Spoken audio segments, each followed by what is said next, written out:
Self driving cars एक reality है and अगले 10-15 सालों के अंदर सेल्फ ड्राइविंग कार्स इंडिया के अंदर भी आने वाली है। इसकी वजह से सिर्फ नॉर्मल कार ड्राइवर्स या कैब ड्राइवर्स इम्पैक्टेड नहीं होंगे, साथ के साथ ट्रक ड्राइवर्स भी इम्पैक्टेड होंगे, क्योंकि एआई का काम आजकल ट्रक ड्राइविंग की इंडस्ट्री पर भी चल रहा है।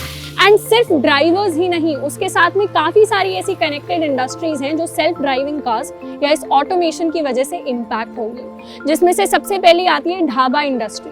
अब ये जो ट्रक ड्राइवर्स सड़कों के आसपास जिन भी ढाबाज होटल्स पर जाते हैं, ये सबसे पहली इंडस्ट्री होगी जो अफेक्ट होगी।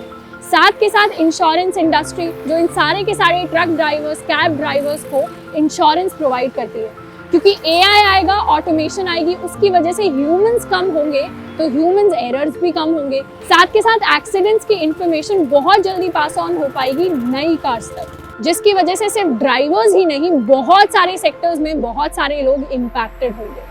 इसके साथ साथ आजकल हम रेस्टोरेंट्स में जाते हैं तो काफ़ी जगह हमें वेटर्स नहीं मिलते जो हमारे पास मेन्यू लेकर आते हैं, बल्कि हमें स्कैन करना होता है और ऑटोमेटेड मैसेज हमारे फ़ोन पर आ जाता है कि आपके लिए ये खाना ऑर्डर हो गया है, जिसकी वजह से पहले अगर किसी रेस्टोरेंट को 10 लोगों को हायर करना पड़ता था तो आज वो सिर्फ 3 या 4 लोगों से काम चला सकते हैं। अगर अमेरिकन इंडस्ट्रीज की बात करें तो वहां पर लॉ के सेक्टर में अगर लीगल रिसर्च के लिए पहले कोई टीम रखी गई थी तो अब काफी सारा वो काम ऑटोमेटेड हो गया है। साथ के साथ मेडिकल सेक्टर में जो लैब्स के अंदर टेक्नीशियंस होते थे जो मेडिकल इमेजेस को एनालाइज करते थे, वो वाले काम के लिए भी हमारे पास एआईज आ गई हैं जो उसे ऑटोमेट कर देती हैं। इसके साथ साथ काफी लो लेवल डेटा एनालिटिक्स का जो काम था उसे भी ऑटोमेट किया गया है काफी जगह। एंड डेफिनेटली ये सारे चेंजेस बहुत जल्दी हमारे जॉब सेक्टर्स में भी रिफ्लेक्ट होने वाले हैं। 2021 की बहुत सारी रिपोर्ट्स ये कहती हैं कि आईटी सेक्टर में इंडिया के अंदर 2022 यानी अगले साल तक 3 मिलियन बीपीओ और लो स्किल्ड वर्कर्स के जॉब्स जा रहे होंगे। ऐसे में हम प्रिडिक्ट करने निकलें कि 20 साल बाद, 50 साल बाद कौन से नए जॉब्स आ रहे होंगे, तो वो करना थोड़ा सा मुश्किल होगा, क्योंकि 25 साल पहले हम नहीं प्रिडिक्ट कर सकते थे कि आज हम यूआई यूएक्स डिजाइनर जैसे जॉब्स को लेकर आ रहे होंगे या हम वीडियो गेम्स को लाइव स्ट्रीम करके पैसे कमा रहे होंगे। तो ऐसे काफी सारे नए जॉब्स आने वाले हैं इन द कमिंग फ्यूचर जिनके बारे में हम प्रिडिक्ट नहीं कर सकते। पर हम खुद को ऑटोमेशन प्रूफ इस तरीके से बना सकते हैं कि हम समझे कि कैसे कैसे पास्ट में हमारे पास ये रेवोल्यूशंस आए हैं जिसकी वजह से जॉब सेक्टर में चेंजेस आए और इंडिविजुअल लेवल पर हम क्या स्टेप्स ले सकते हैं। पहले आया था हमारे पास एग्रीकल्चरल रेवोल्यूशन, जहां पर पहले अगर हम हाथों से काम किया करते थे खेतों में, तो उसके बाद ट्रैक्टर्स और बहुत सारी मशीन्स आई। उसके बाद आया हमारे पास इंडस्ट्रियल रेवोल्यूशन, जिसमें लोग फार्मर्स से उठकर अब कंपनीज में, इंडस्ट्रीज में काम करने लगे। एंड उसके बाद आया हमारे पास इंफॉर्मेशन रेवोल्यूशन, जिसकी वजह से सारी इंफॉर्मेशन सबके पास एक्सेसिबल हो गई इंटरनेट के थ्रू। और अब आ रही है एआई और ऑटोमेशन, जिसकी वजह से ग्लोबली बहुत सारी इंडस्ट्रीज ट्रांसफॉर्म हो रही हैं, चेंज हो रही हैं। अब सबसे पहले बात करते हैं कि इंडस्ट्रीज काम किस तरीके से करती हैं और इनमें जितने भी रेवोल्यूशंस आए उनका जॉब्स पर, एम्प्लॉयमेंट पर क्या फर्क पड़ा। अगर हम एम्प्लॉयमेंट को प्राइमरी, सेकेंडरी और टर्शरी सेक्टर्स की फॉर्म में देखें तो हमने पढ़ा था सोशल साइंसेज में कि प्राइमरी सेक्टर वो होता था जो रॉ मटेरियल्स प्रोड्यूस करता था, यानी जो हमारे फार्मर्स हो गए। सेकेंडरी सेक्टर वो होता था जिसके अंदर मैन्युफैक्चर होती थी चीजें, और टर्शरी सेक्टर वो होता था जो सर्विसेज प्रोवाइड करने का काम करता था। तो शुरुआत में एग्रीकल्चर के अंदर अगर 65% लोग काम करते थे और सेकेंडरी और टर्शरी सेक्टर्स के अंदर कम लोग होते थे, तो जैसे जैसे चीजें बढ़ी, जैसे जैसे नई टेक्नोलॉजीज आई, एग्रीकल्चर के अंदर हमारे पास ट्रैक्टर्स आए, हमारे पास थ्रेशर्स आए, हमारे पास और ज्यादा टूल्स आए, तो लोग इंडस्ट्रीज की तरफ शिफ्ट हुए, मैन्युफैक्चर की तरफ शिफ्ट हुए, क्योंकि वहां पर मशीन्स की आने की वजह से मार्जिन्स बहुत कम हो गए, बहुत सारा ह्यूमन लेबर कम हो गया, एफिशिएंसी बढ़ गई। अब उसके बाद इंडस्ट्रीज में जैसे जैसे मशीन्स आई, लोग सर्विस सेक्टर की तरफ शिफ्ट हुए, क्योंकि वहां पर भी मशीन्स के आने की वजह से हमारे मार्जिन्स कम हो गए, ह्यूमन लेबर कम हो गया एंड उसकी वजह से एफिशिएंसी बढ़ गई वहां की। अब आज की डेट में सर्विस सेक्टर में 70% एम्प्लॉइज हैं। पहले एग्रीकल्चर में अगर 65% थे वो, तो वो गिरते गिरते गिरते गिरते आज 10% पर आ गए हैं। और एक तरीके से सोसाइटी किस तरीके से ट्रांसफॉर्म हो गई है कि प्राइमरी सेक्टर में तो सबसे कम एम्प्लॉइज हैं, सेकेंडरी में उससे ज्यादा, और टर्शरी में बहुत ही ज्यादा एम्प्लॉइज हैं, जो हमारा सर्विस सेक्टर होता है जिसमें बीपीओ जैसी जॉब्स आती हैं। इसमें एक और नोट करने वाली चीज ये है कि जैसे जैसे हम एग्रीकल्चर से सर्विसेज में शिफ्ट हुए तो हमारी जो सोसाइटी है वो एक high paying high income society में शिफ्ट हो गई। यानी अब लोगों की जो एवरेज इनकम है वो पहले के मुकाबले ज्यादा है, मतलब आज की डेट में लोग ज्यादा कमा रहे हैं एज कंपेयर टू जब पहले लोग मोस्टली प्राइमरी सेक्टर में हुआ करते थे। अब एआई और ऑटोमेशन आ रहा है हमारे सर्विस सेक्टर्स पर, और अगर इसी सर्विस सेक्टर के अंदर अगर बीपीओ जैसे जॉब्स कम हो जाते हैं, अगर लोग अनएम्प्लॉयड हो जाते हैं, तो अभी करंट स्टेट में उनके पास जाने के लिए और इंडस्ट्रीज नहीं है। पर एआई और ऑटोमेशन हमेशा नेगेटिव नहीं है। अगर बात करें एआई और ऑटोमेशन का क्या मतलब है, तो उसका मतलब है किसी भी सिस्टम की एफिशिएंसी को बढ़ा देना और वहां पर ह्यूमन लेबर को कम कर देना। जैसे हम इंडस्ट्रियल रेवोल्यूशन का एग्जाम्पल लें तो वहां पर हेनरी फोर्ड ने अगर बहुत सारी फैक्ट्रीज लगाई थी कार्स को मैन्युफैक्चर करने की, तो उसके अंदर काफी सारे लेबर्स काम करते थे, कोई पहिया लगाता था, कोई इंजन लगाता था। लेकिन आज की डेट में बहुत सारी ऐसी फैक्ट्रीज हैं जहां पर रोबोट्स यूज होते हैं, जहां पर मशीनरी यूज होती है, काफी काम ऑटोमेट हो गया है। किस तरीके से बहुत सारी हैवी चीजें उठाने के लिए मशीन्स का यूज हो रहा है, चीजें असेंबल करने के लिए मशीन्स का यूज हो रहा है।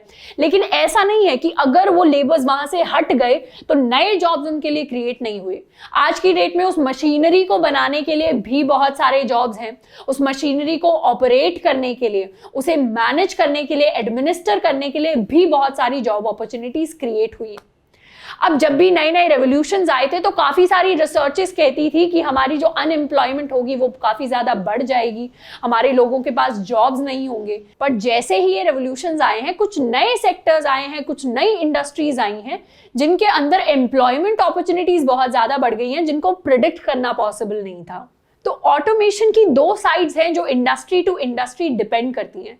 जैसे पहला एग्जांपल अगर हम मेडिकल इमेजिंग का लें तो मेडिकल इमेजेस को एनालाइज करने के लिए आज अगर ऑटोमेशन आया है तो उस ऑटोमेशन को, उन मशीन्स को, उस सॉफ्टवेयर्स को बनाने के लिए जो टेक्नोलॉजीज की जॉब्स हैं वो बहुत ज्यादा है एज कंपेयर टू वो वाली जॉब्स जो पहले बैठकर मैन्युअली उन इमेजेस को एनालाइज किया करती थी। तो इस सेक्टर में टेक्नोलॉजी ऑटोमेशन की आने की वजह से जॉब्स और एम्प्लॉयमेंट बहुत बढ़ गया है। लेकिन वहीं दूसरी तरफ अगर हम कॉलेजेस का, स्कूल्स का एग्जाम्पल लें, जहां पर पहले काफी सारे सॉफ्टवेयर्स को ऑपरेट करने के लिए एडमिनिस्ट्रेशन डिपार्टमेंट में कोई बैठा होता था जो उन सॉफ्टवेयर्स को ऑपरेट करता था। अगर किसी टीचर को मान लीजिए लीव अपडेट करनी होती थी किसी सिस्टम में तो उसके लिए अलग से एडमिनिस्ट्रेशन डिपार्टमेंट में कोई बैठा होता था। लेकिन आज की डेट में टीचर्स खुद उतने टेक्निकली इक्विप्ड हैं कि वो जाकर वेबसाइट में कुछ चेंजेस कर सकते हैं, अपने लिए, अपने पैनल में चेंजेस कर सकते हैं, इंफॉर्मेशन अपडेट कर सकते हैं, जिसके लिए आपको दूसरा कोई बिठाने की जरूरत नहीं है एडमिनिस्ट्रेशन में। जिसकी वजह से आजकल एडमिनिस्ट्रेशन में जितने हायर्स होते हैं वो कम चले गए हैं नंबर में टेक्नोलॉजी ऑटोमेशन की आने की वजह से। तो in the long run AI और ऑटोमेशन की वजह से जॉब्स बढ़ेंगे या कम होंगे ये काफी सारे फैक्टर्स पर डिपेंड करता है। ये डिपेंड करेगा कि कौन कौन सी नई फील्ड्स इमर्ज होंगी, किस तरीके के जॉब्स आएंगे, किस तरीके की ट्रेनिंग होगी उन जॉब्स को करने के लिए, एंड किस तरीके से हमारा एजुकेशन और हमारा सिस्टम ट्रांसफॉर्म हो रहा हो। इंडिया की अगर बात करें तो जॉब सेक्टर में जैसे जैसे चेंजेस आए हैं हमारा एजुकेशन सिस्टम भी वैसे ही चेंज हुआ है। यानी अगर जॉब सेक्टर में टेक्निकल चेंजेस आए तो हमने इंजीनियरिंग के इंस्टीट्यूट्स एस्टैब्लिश कर दिए।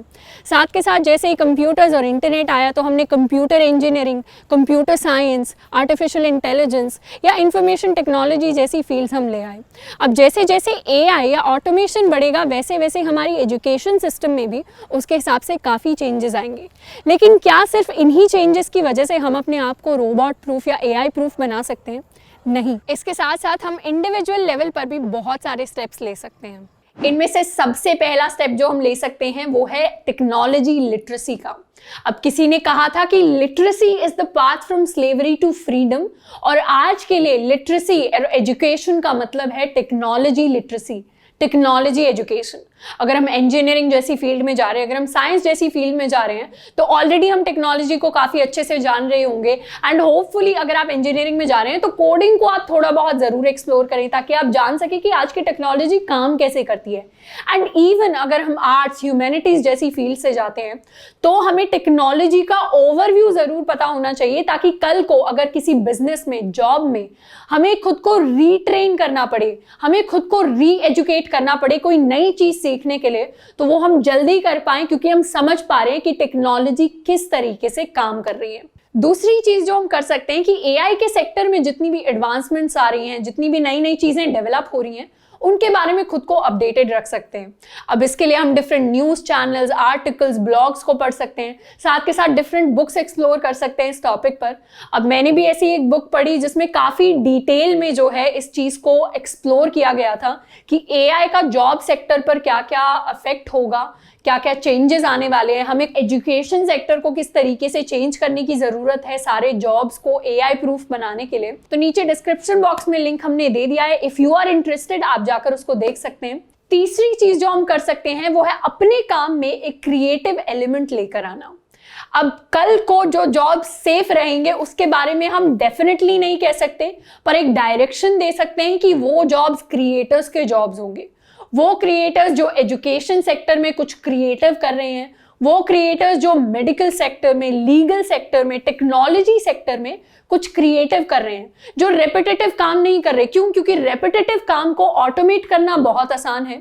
जैसे अगर हम बीपीओ सेक्टर का एग्जांपल ले तो वहां पर कॉलिंग का काम जो है, कस्टमर सर्विस का काम, वो बहुत ज्यादा रेपिटेशन में होता है। एक सिंगल स्क्रिप्ट होती है, सिमिलर क्वेश्चंस के सिमिलर आंसर्स होते हैं, तो वो बहुत हद तक ऑटोमेट हो सकता है।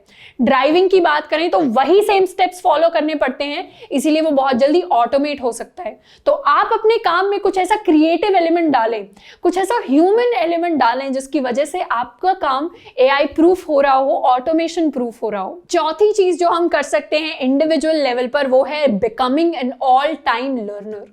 क्योंकि अगर टेक्नोलॉजी चेंज होगी तो उसके साथ काफी सारे चेंजेस आएंगे एंड हम कभी नहीं कह सकते कि कौन सा जॉब सेफ होगा कौन सा नहीं, क्योंकि एआई की वजह से हमें खुद नहीं पता कि कैपेबिलिटीज कितनी ज्यादा हैं और किस सेक्टर में किस टाइम पर क्या ऑटोमेट हो जाए, क्या नया इन्वेंट हो जाए।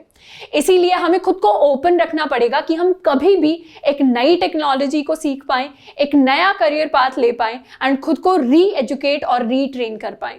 ये चीजें करके डेफिनेटली हम अपने लिए एक बेटर पाथ क्रिएट कर रहे होंगे लाइफ के अंदर। तो कल को अगर एआई और ऑटोमेशन की वजह से जॉब सेक्टर चेंज होता है, इंडस्ट्रीज चेंज होती हैं, तो हम खुद को रीट्रेन कर पाएंगे और हम एक दूसरी इंडस्ट्री में एंटर कर पाएंगे, because that is the demand of the AI revolution of the 21st century.